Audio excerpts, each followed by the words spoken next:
Your love's got me singing in the morning. Got the two of us, why would we need more than? Yeah, your love's got me singing in the morning. So 3 days ago, I'm out filming on the bike. I get home to find that we've managed to pick up a screw in the rear tyre. And it's funny because that's the video that I made talking about how shit happens. Talking about how your reaction is key and it's within your control to decide how you react to certain situations. And no one wants to pick up a screw in their tyre, be it car or bike. But it was an opportunity for me. I guess I had to put my own advice into practice on that one. So there I am looking at the bike in the garage thinking, what shall I do?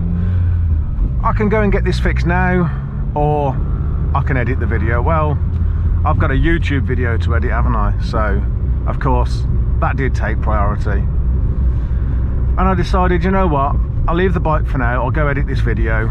We've got a few days off work where we could get this fixed, and then realistically it wasn't going to be fixed because I had to fix Laren. So I spent most of the weekend fixing Laren, and here we are 3 days later with Lexi, hopefully going to get this tyre fixed or replaced or whatever it might need. So to answer the question from the title, what happened to my 106 Quiksilver? Well, as you can see, she's still here. I still have her. She is my forever car. She is part of the family, and she's still going strong. Although somehow we managed to survive all this time without doing that head gasket, which was another whole long story related to a 306 that seemed to want to, well, I wouldn't say break all the time, but it needed a lot of work. It definitely needed a lot more work than I'd realised when I first bought it.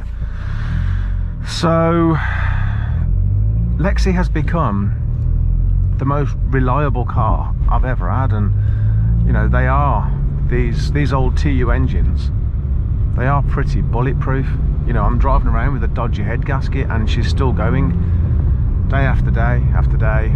Although I'm commuting on Rafiki now, so I'm commuting to work, so I'm not using this car as much as I did. But also I've done so much work to this car that she's now at a point where I can rely on her and I can use her. And realistically, I take the bike to work.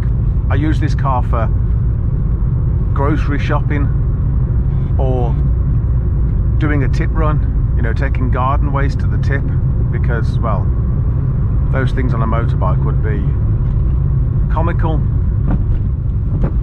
But no, seriously, she's still with me. She definitely needs some TLC, but in the form of TLC, she needs a damn good clean inside and out. You know, we've driven all the way through the winter with the occasional clean, but not that much. But of course summer's here now, so we can get her cleaned up and looking amazing. And we've also got Pugfest coming up, although to Pugfest I might be taking the 306, but we'll see. But for now, it's time to go get that tyre changed. Well, I had to go and get a fresh cut before sorting out this tyre, but now it's tyre time.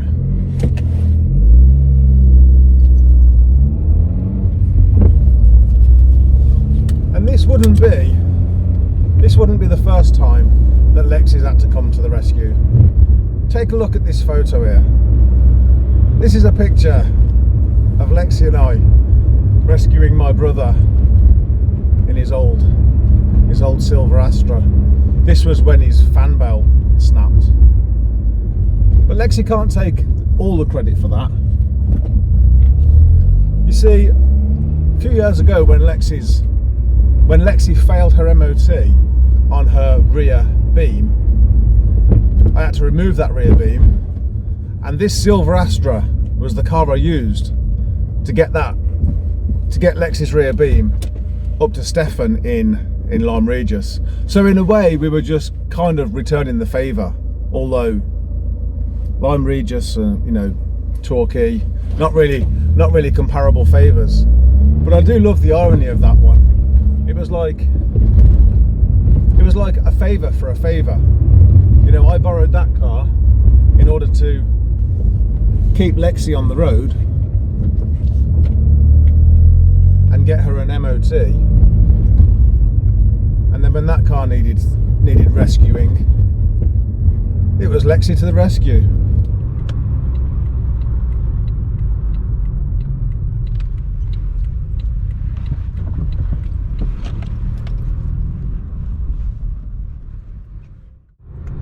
Well, it seems like we're not doing puncture repairs anymore on motorbikes. Is that a thing? I don't know. I don't know if that's a thing or not, or if it's not, if it's an old thing. Well, that was 2 days ago, and I started rambling after I left that tyre place, and nobody wants to hear that. So anyway, I've got another tyre place. Actually, I've got a bike place that has agreed to have a look at the tyre.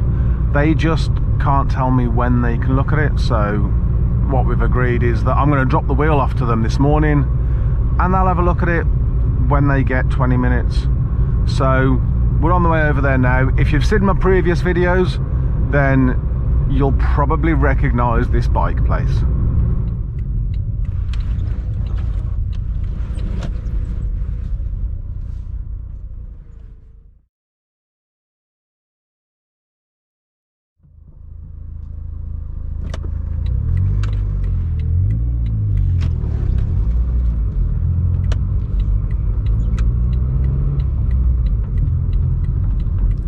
Well, it is done, and yes, it did take 8 days.